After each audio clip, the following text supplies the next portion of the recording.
Hello, and welcome to Creative Practice with Greg Zabel. Today we're answering the question, how can you improve your muting on guitar? No matter what genre you're playing, muting on the guitar is very important. If you're doing something like country or maybe some pop songs, you're doing open chords with open strings down here. Even something as simple as a G chord, the way I choose to play a G chord, I don't like the sound. The first G chord I ever learned was this one.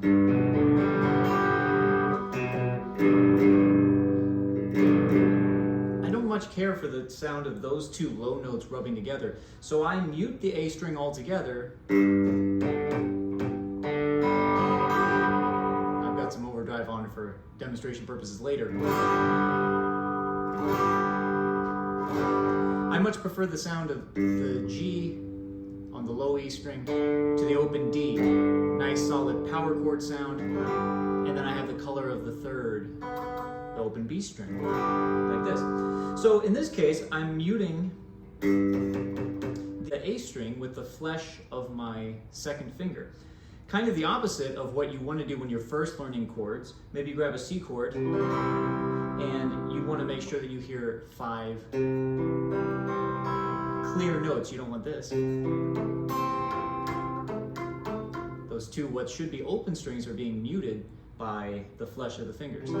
So sometimes you use your ears, you use your judgment. Do I want to have all those open strings ringing? Or sometimes, on some guitars, the necks are so skinny and I've got fat fingertips from playing the bass for so many years, the calluses that built up, I have a hard time playing, hearing the open E string when I play a C chord. Anyway, so a lot of times I'm selectively muting, I'm rolling the flesh of the first finger onto that high E string, and I get a clear sound out of the inner 4 strings, the B, G, D, and A strings.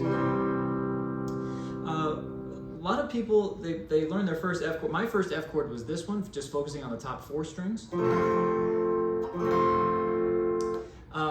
Then some people, they live and die by the bar chord. And I don't know, the older I get, the less that I want to be doing a full bar with the first finger. This is a very challenging grab for beginners, too. So what I do is, here again, I'll selectively play the middle 4 strings on the guitar. In this case, I'm muting the low E with my thumb, and I'm just resting the flesh of my first finger on the high E string, so that is muted as well. Sometimes I'll simply mute, instead of wrapping my thumb around, I'll touch the tip of my third finger to the low E string, and that'll mute that. Even though you still kind of hear a note, you hear a harmonic on the E string, but in the context of that F chord, it's very insignificant. So, sorry about this overdrive. So if I'm going from C to F,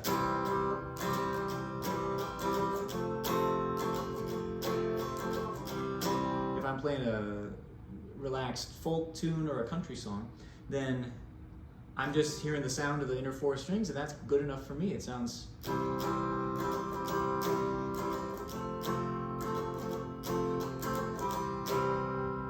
Every ingredient we need is there. Let's say you're playing a more complicated jazz voicing, and we'll take a B flat major 7. Well, here I am again, dialing the jazz tone here just a little bit. All right. Here again, I am muting the A string with the flesh of my first finger, and then I'm also muting the high E string with the shaft of the first finger. So that way, if I'm comping, if I'm doing a Freddie Green type thing,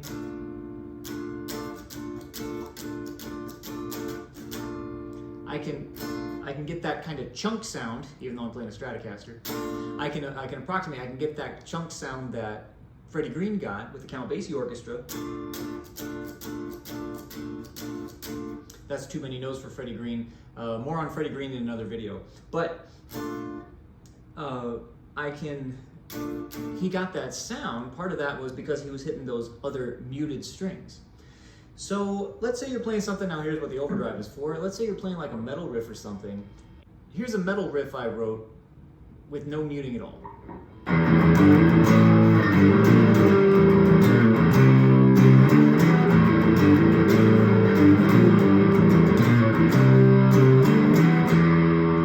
Do you hear how those, I got strings like, because I was just having fun strumming away with reckless rock and roll abandon, not really minding which strings I was hitting.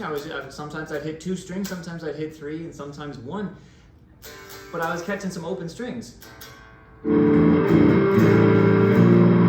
some of these actually sound quite pretty, but in the context, in a riff like that, I don't want these open strings ruining the riff. A couple rather ugly sounds in there, particularly with distortion and overdrive. So instead, 2 things. Let's talk about palm muting real quick. It would sound better if when I played the open E string by itself, if I did some palm muting. To develop the palm muting sound, it's simple. Instead of maybe you often play with your hand almost in a closed pick. Let's say you were playing that country song from earlier, or whatever style of music that is, and your hand is almost resembling a fist. When we're talking about, you can palm mute in any genre, but it's prevalent in metal and rock and roll. I recommend that you open the hand up, set it behind the bridge. Now, I'm going to pluck the string with my hand behind the bridge, and that sounds like an open string, of course. Gradually, I'm going to keep plucking, and I'm going to move my hand over the bridge, and eventually the side of my hand will be on the strings. And we have to find that sweet spot where you can still hear the pitch of the note, but the tone changes. If you go too far, if you keep going,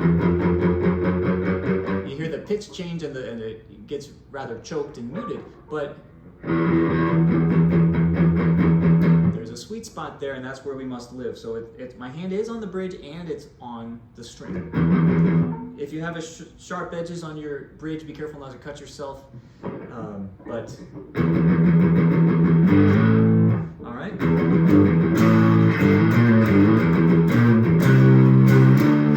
All right, that helps. And but then when I hit the power chord and I want the power chord to be sustained, I remove my hand. That was an exaggeration, but I'm lifting it up off the string. So I come in for the palm muting, then it's time for power chord, so I'll open it up.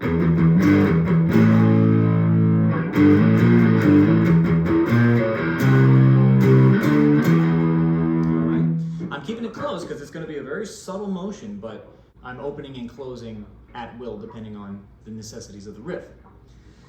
And then with the left hand, I'm muting, here again, the shaft of the first finger is laying on top of the upper strings as I grab these power chords.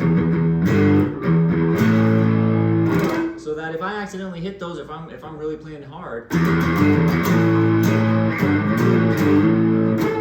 I'm strumming all 6 strings, but you're only hearing the 2 that I allow to ring through with the tips of my fingers. Here's an exercise you can do to develop muting, and this will be, it's not exactly musical, but it's like going to the gym, working out, getting your fingers in shape to be able to mute at will. I'm going to set up in a reasonable spot on the guitar, 5th fret. I'm going to put the tip of my first finger on the low E string, but that's the only note I want to hear. I'm going to strum all 6 strings. I'm going to mute the upper 5 strings with the shaft of my finger. I'm going to lay it on top of the strings. I'm not squeezing, I'm not providing any pressure. I'm just laying it on top. So you gotta go like this too. All right, now I'm gonna move to the next string, the A string. This time, the tip of my finger is touching the low E string. The pad of my finger is touching the A string and pressing on the A string. That's the note I want to hear. And then here again, the shaft is muting the upper 4 strings. All right, when I get to the D string, it's a little more complicated. The tip of my first finger is going to touch the A string. The pad is pressing on the D string, and the shaft is muting the upper 3 strings. But this time, I'm going to bring my second finger in to mute the low E string. You're strumming 6 strings, you only hear 1 note. Same thing here. Similar thing, the tip of the first finger is muting the D string, it's touching the D string, the pad is pressing on the G string, the shaft is muting the upper 2 strings, and this time the second finger is muting the low 2 strings, it's touching 2 strings.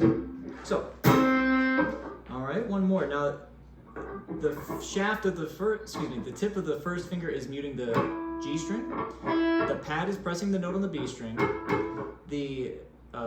now it's not so much the shaft of the first finger anymore, it's the lower pad of the first finger is muting the high E string. The second finger, you can do a couple different things. I'm going to move my hand as a unit, so the second finger is going to mute the A and the D strings, and I'm going to bring my third finger in to mute the low E string. There we go. And last but not least, actually, you shouldn't have to move from the previous position.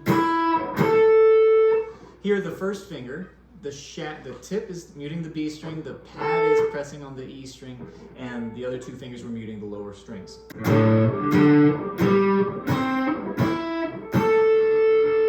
right, able to work that up and down. So. All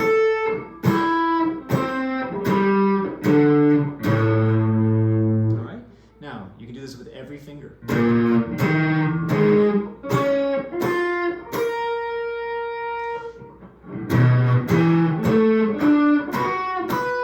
Notice it gets easier as the finger numbers get higher. Finger number 4 is the easiest of all because the first finger can just lie beneath it, muting. It's just hopping around. All right. Now, truth be told, I could use a little more practice on that, but if you set a 1 or a 2 minute timer and just work that exercise, strumming 6 strings but only hearing 1. On each finger, that'd be good exercise, and you can transfer that muting ability to any song that requires it, no matter what style you're studying. Thank you very much for watching, and have fun being creative.